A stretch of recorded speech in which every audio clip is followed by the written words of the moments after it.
কি বললেন মাতাপুর সাহেব? বুঝলাম না তো। আমার বক্তার মুড়াটা লইয়া জিয়ানটা কি মাতাপুর সাহেব?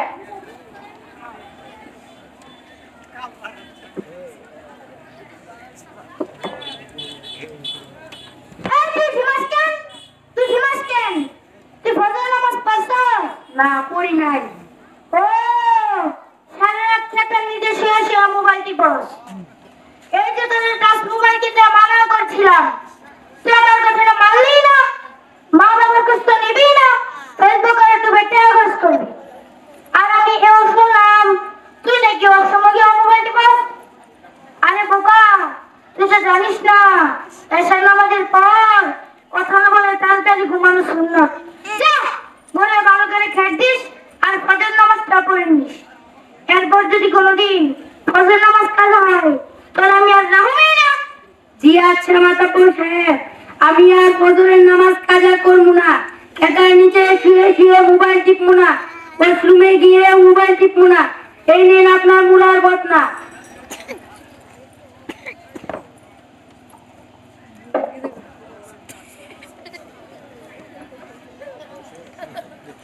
আসসালামু আলাইকুম মাতাপুর সাহেব। ওয়ালাইকুম আসসালাম ডাক্তার সাহেব, কেমন আছেন? এত সকালবেলা? গত রাতে আমার দাদা মারা গেছেন। আমি ইমাম সাহেবের খুঁজে মসজিদে গিয়েছিলাম, ইমাম সাহেবকে পেলাম না। ইন্না লিল্লাহি ওয়া ইন্না ইলাইহি রাজিউন। ইমাম সাহেব তো 10 দিনের জন্য তাবলীগ জমাতে যাওয়ার কথা। তাহলে আমার দাদার জানাজার নামাজ পড়াবে কে? দাদার জানাজার নামাজ নাতি পড়ালে তো ভালো হয়। আপনি পড়িয়ে দেন। আমি তো জানাজার নামাজ পড়াতে জানি না। আমরা জানি আপনি এমবিবিএস পাস। আপনাদের কি ওই পাশের ভিতর জানাজার নামাজ শেখায় না? স্কুল, কলেজ, বিশ্ববিদ্যালয়, মেডিকেল কলেজে জানাজার নামাজ শিখাই না। তাহলে একটু ভেবে দেখি কি করা যায়। আব্দুল্লাহ, আমার মোবাইলটা লয়ে তো ইমাম সাহেবের ফোন লাগা। এই নিন মাতাপুর সাহেব। ওয়ালাইকুম আসসালাম ওয়া রাহমাতুল্লাহ। হুজুর আপনি কোথায়? ও আপনি টঙ্গী বাজারে? আলহামদুলিল্লাহ। এদিকে তো ডাক্তার সাহেবের দাদা মারা গিয়েছেন, চিন্তায় পড়ে গেলাম। এখন জানাজার নামাজ পড়াবে কে? ও আচ্ছা, জামিয়া ইসলামিয়া আধুনিক নড়ি বিভাগ চালু হয়েছে, ওই বিভাগের 2য় শ্রেণীর ছাত্র দিয়ে জানাজার নামাজ পড়াবো। আলহামদুলিল্লাহ, ইমাম সাহেব পরামর্শ দিয়ে বড় বিপদ থেকে বাঁচালেন।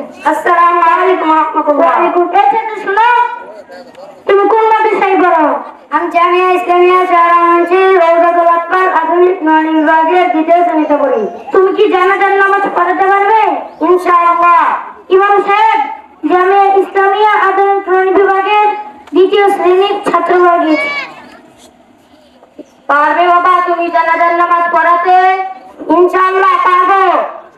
আমি জামিয়া ইসলামিয়া শাহরামগঞ্জে রওজাতুল আতফাল আধুনিক নড়ি বিভাগের 2য় শ্রেণীতে পড়ি।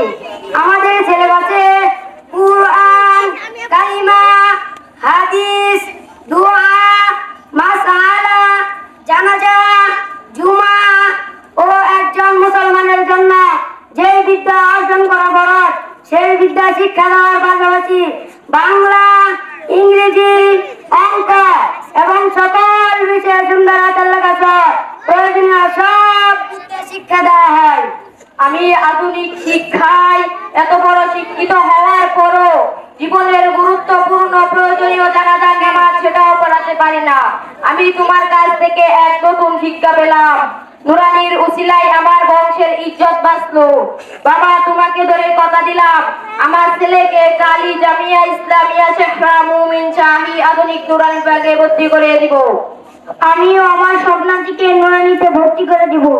তারপরে তাদেরকেও কমিশনার, জজ, মেয়র, কর্নেল, ডাক্তার, ইঞ্জিনিয়ার এমনকি প্রধানমন্ত্রী হয়, তবে যেন এই বুড়ো দাদুর জানাজারটা পড়াতে পারে। আসেন জানাজার নামাজের কাছে।